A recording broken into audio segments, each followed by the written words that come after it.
최근에 삼성 이재용 부회장의 사촌형 중 한 명이 세상을 떠났다는 뉴스가 나왔죠. 10여 년 전 세상을 등진 동생에 이어서 형까지 같은 이병철 삼성 창업주의 자손들인데 그 손주들의 운명이 극명하게 갈린 케이스가 바로 오늘 주제인 이 기업 사람들 얘기예요. 그러면 혹시 아주 잘 살거나 힘 있는 사람들 결혼을 어떤 식으로 할까요? 보통 소개받아서 하죠. 재력이든 권력이든 아니면 학력이든 소위 말해서 서로 급이 맞는, 아니면 서로 부족한 뭔가를 보완해줄 사람을 찾아서 매칭하는, 재벌이나 오랜 명문가 사람들 같은 경우에는 말할 것도 없죠. 그런데 오늘 주제인 이 기업의 초대 회장은요, 삼성 이병철 창업주의 아들인데도 불구하고 연애를 통해서, 그것도 반대를 무릅쓰고 결혼을 했다고 하죠. 심지어 국제 결혼이야. 이것뿐만 아니라요, 아버지에게 반기를 들었던 재벌로도 유명하죠. 원래 예전에는 손꼽히는 주요 재벌들의 가족들은 감옥에는 절대 안 간다 이런 얘기가 있었는데, 그 옛날에 감옥에 가기도 했고요. 또 삼성 총수 일가 하면 옛날에도 그렇고 지금도 그렇고 앞으로도 절대 망하지 않을 거란 생각을 하는 분들이 계실 텐데, 그런 통념과는 달리 삼성 이병철 창업주의 아들이 했던 사업인데 그룹이 해체되고요. 그리고 총수 일가 중에 일부는 비극적인 결말을 맞기도 했던, 자, 이번 주제는요, 삼성가의 아픈 손가락, 비극으로 불리는 어긋난 운명, 세한그룹입니다.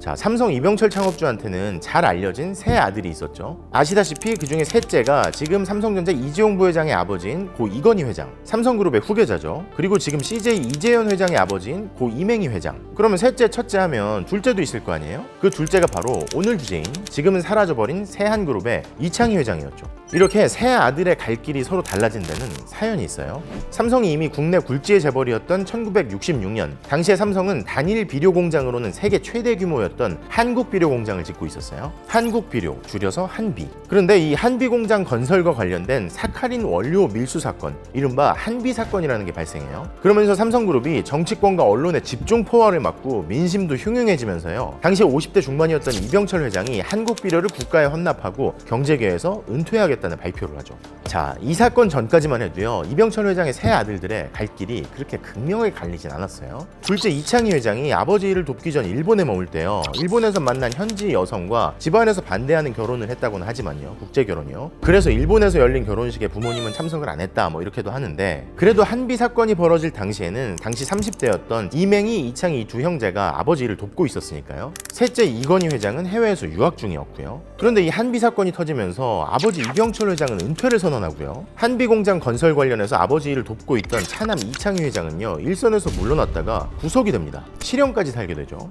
그리고 아버지가 물러나고 둘째는 수감됐으니까 첫째 이맹희 회장이 그룹 전면에 섰고요.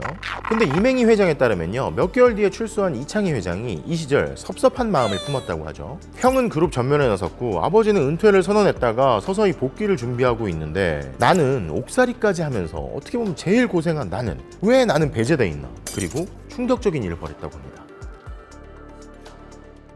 1969년에서 70년 넘어갈 때쯤이요, 이 차남 이창희 회장이 아버지가 경제계에서 은퇴해야 된다 이런 내용의 투서를 청와대에 넣은 거예요. 아버지 이병철 회장에게 외화 도피 그리고 탈세 등의 혐의가 있다. 삼성그룹이 살려면 이병철 회장을 영원히 경제계에서 은퇴시켜야 한다. 그렇기 때문에 당국에서 아버지를 조사해달라는 내용이었다고 하죠. 하지만 그런 요청이 실제로 현실이 되진 않았고요. 오히려 그 투서 내용이 아버지 이병철 회장의 귀에 들어갑니다. 소위 왕자의 난을 일으킨 이 둘째 아들을 아버지는 더 이상 삼성그룹에 둘 수가 없었죠. 이병철 회장은 이창희 회장에게 미국으로 당장 출국하라는 명을 내립니다. 내가 살아있는 동안에는 영원히 귀국하지 말라. 이 아버지의 명령 일주일 만에 이창희 회장은 미국으로 출국을 합니다. 공항에 배웅 나간 어머니 박두울 여사는요, 어쩌면 아들이 영원히 한국에 발을 붙이지 못할 수도 있겠다 이런 생각에 하염없이 눈물을 흘렸다고 하죠. 그리고 미국에 간 이창희 회장은 미국 회사와 합작을 통해서 자기 사업을 시작하고요. 지금이야 스트리밍으로 한 곡씩 음악을 듣는 게 대세지만, 예전에는 앨범이라는 걸 샀잖아요. 스트리밍으로 듣기 전에는 CD라는 걸 사서 들었고, 그 전에는 카세트 테이프라는 걸 사서 들었고, 그 카세트 테이프 만드는 일이 회사의 주된 사업이었대요. 그리고 시간이 흘러서 이창희 회장이 다시 한국으로 돌아오는 데는 무려 6년이 걸렸습니다. 삼성 그리고 아버지라는 그늘을 벗어나서 미국에서 벌인 사업이 그렇게 아주 신통치 않았다고 하고요. 그리고 이창희 회장은 귀국 즉시 아버지를 찾아가서 고개를 숙이죠. 그러면서 뭐라고 했느냐, 영원히 귀국하지 말라는 아버지의 명에 거역하려고 이렇게 찾아온 게 아닙니다. 개인 사업 때문에 잠깐 들렸습니다, 아버지. 그리고 과거의 제 행동을 뉘우칩니다. 나이가 들어보니까 제가 얼마나 잘못했는지 알겠더라고요. 이렇게 젊은 시절에 행했던 잘못을 사죄한다면서 6년 만에 찾아와서 고개를 숙이는 둘째 아들한테 아버지 이병철 회장이 뭐라고 했을까요? 별 반응을 보이지 않았다고 해요. 그럼에도 불구하고 이창희 회장은 매주 월요일 아침마다 아버지를 찾아가서 무난 인사를 드리고 고개를 숙였다고 하죠. 그렇게 매주 찾아간 지 3년쯤 지났을 때 갑자기 이병철 회장이 둘째 아들한테 뜬금없이 한마디를 지나가는 식으로 툭 던졌다고 합니다. 창인이 각 사장들에게 잘못했다고 찾아가서 빌 수 있겠나? 그래도 창업주의 아들이잖아요. 근데 고용된 사장들한테 찾아가서 무슨 내용을 왜 어떻게 빌라는 건지 모르지만 일단 빌라고 했다는 거죠. 그렇게 무조건 찾아가서 사과하라는 말을 들은 이창희 회장 어떻게 했을까요? 자존심을 세웠을까? 아닙니다. 그렇게 하겠다고 한 뒤에 실제로 사장들을 쭉 찾아다니면서 인사를 했죠. 제가 잘못했습니다. 무조건 사과합니다 라고 사과를 하는데 오히려 일부 사장들은 놀랬대. 갑자기 창업주의 아들이 찾아와가지고 무조건 잘못했다고 사과를 하는데 이게 무슨 소리야, 왜 나한테 사과를 하지? 뭐 전전긍긍하는 사람도 있었죠. 그리고 그렇게 쭉 사과를 이어가는 둘째 아들을 본 이병철 회장이요, 아들의 사업 세한미디어에 길을 열어줍니다. 무엇보다 자금 융통을 도와줬고요. 근데 때마침 컬러TV에 이어서 우리가 비디오라고 부르던 VCR이 급속하게 보급되면서요, 카세트 테이프에 이어서 비디오 테이프 만드는 걸 주력으로 하던 이 세한미디어도 본격적인 성장을 하게 되죠. 자금 지원도 든든하고 반대하는 결혼을 강행하고 또 한때는 자신에게 심각하게 반기를 들었지만요, 시간이 흘러서 완전히 숙이고 들어오는 아들에게 이 사업을 도와줬을 뿐만 아니라 이병철 회장은 계열사의 지분도 떼어줍니다. 끝까지 고개를 숙이지 않았던 장남한테는 끝내 지분을 물려주지 않고 큰며느리와 장손을 통해서 사업을 물려준 국가는 대조적이죠.